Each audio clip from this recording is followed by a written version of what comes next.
কাতলা বানানোর জন্য আমি প্রথমেই নিয়ে নিয়েছি এখানে কিছু কাতলা মাছের পেটি। তার মধ্যে আমি একটু নুন দিয়ে দিলাম। ভালো করে নুনটা দিয়ে মাছটাকে আমি কিছুক্ষণের জন্য ম্যারিনেট করে রেখে দেব। দই কাতলার জন্য আমি প্রথমে তেলটাকে ভালো করে গরম করে নিলাম। তেল আমার গরম হয়ে গেছে। এরপরে আমি এর মধ্যে অ্যাড করব একে একে মাছগুলোকে। মাছটাকে আমি ভালো করে ভেজে নেব।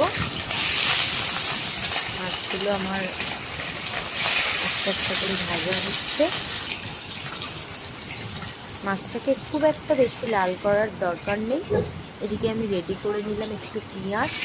এটা আমার পেস্ট করা রয়েছে। তেলের মধ্যে দিয়ে দিলাম গোটা শুকনো লঙ্কা, তার সাথে দিলাম গোটা গরম মশলা। গোটা গরম মশলাটা একটু গরম হওয়ার পরে জিরে দিয়ে দিলাম।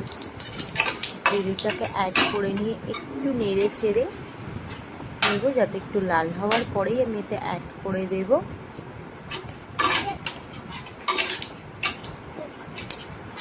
একটু নেড়ে চেড়ে নিলাম সবগুলো। তারপরেই এর মধ্যে আমি অ্যাড করলাম পেস্ট করে রাখা পেঁয়াজ। পেঁয়াজটাকে একটু ভালো করে লাল করে ভেজে নিতে হবে। পেঁয়াজটা ভাজা হওয়ার পরেই এর মধ্যে আমি অ্যাড করে দিচ্ছি আদা রসুন কাঁচা লঙ্কা বাটা পেস্ট।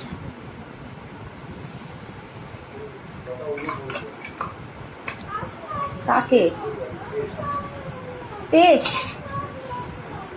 কিসের পেস্ট? পেস্টটাকে দিয়ে দিলাম। ফোন করো।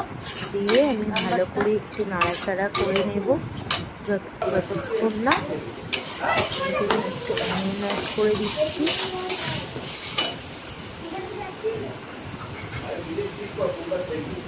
এর মধ্যে এবার আমি দিয়ে দিলাম কাজু পোস্ত বাটা।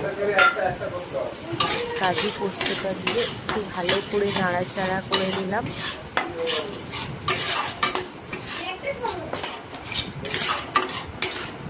কাজু পোস্তটা নাড়ে ছাড়িয়ে এবারে আমি অ্যাড করে দিচ্ছি জিরের গুঁড়ো ধনের গুঁড়ো একসাথে অ্যাড করে দিলাম।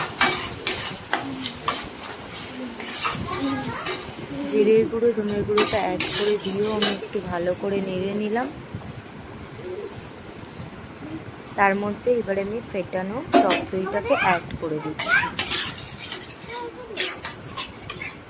এখানে টক দইটা ভালো করে অ্যাড করলাম। একটু টাইম নিয়ে করতে হবে, কারণ এটা খুব তাড়াহুড়ো করা যাবে না। একটু টাইম নিয়ে নিয়ে করতে হবে। দেখুন আমার মশলাটা কিন্তু রেডি, তেল ছেড়ে দিয়েছে। এরপর আমি অল্প পরিমাণে জল অ্যাড করে দিচ্ছি।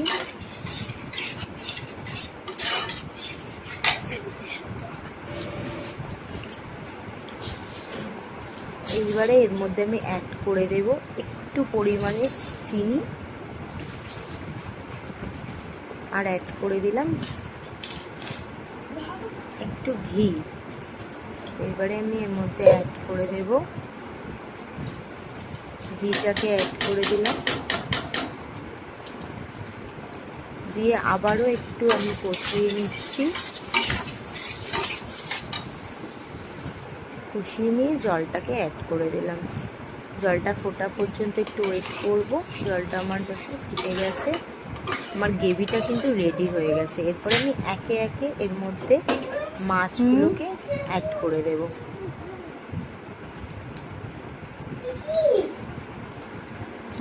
মাছগুলো একে একে অ্যাড করে দিচ্ছি। দেখুন সব মাছগুলো অ্যাড করা আমার হয়ে গেছে। এর মধ্যে আমি পরিমাণ মতো আমার 6 পিস মাছ লাগে, আমি 6 পিস মাছ দিয়ে দিয়েছি। দিয়ে আমি একটু ওয়েট করব। এবার আমি অ্যাড করে দিচ্ছি গুঁড়ো গরম মশলা,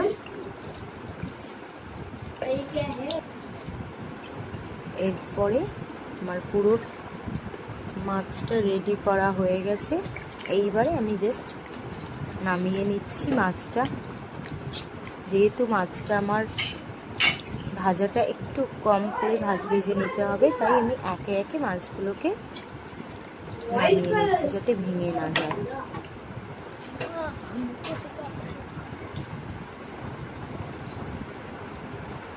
এইভাবে আপনারা করে নেবেন অনুষ্ঠান বাড়ির স্টাইলে দই কাতলা।